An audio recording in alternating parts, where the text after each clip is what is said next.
তো দেখো শীতকাল তো চলেই আসলো, তো মোটামুটি ভালোই ঠান্ডা পড়ে গেছে। এখন কাঁথা কম্বল বার করার সময়। এমনিতেই তো জামা কাপড়ে ঘর ভর্তি থাকে, তারপর আবার এক্সট্রা লেপ বার করো, কম্বল বার করো, সেই একটা ব্যাপার আছে। তো কম্বলটা বার করে নিলাম, ঠান্ডাটা যেহেতু ভালোই পড়ে গেছে। একটু ছাদে গিয়ে রোদে দিয়ে আসি। তো দেখো এসে রোদে দিয়ে এসে এখন রান্নাবান্না জোগাড় করছি। ছিম কেটে নিয়েছি, একটু মুসুর ডাল সেদ্ধ করে নিয়েছি, আর রয়েছে লোটে মাছ।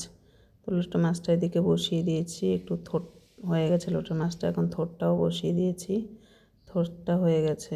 তো রান্না করেছি দেখো সাদা ভাত, থোট ছেচকি আর 2 রকম পাঁপড় ভেজে নিয়েছি ডাল দিয়ে খাওয়ার জন্য। রয়েছে একটু লেবু, আর মসুরের ডাল রয়েছে ছিম দিয়ে, ধনেপাতা দিয়ে, আর রয়েছে লোটে মাছের তরকারি। তো আজকে রান্নাবান্না এইটুকুই, দেখা হচ্ছে আবার কালকে।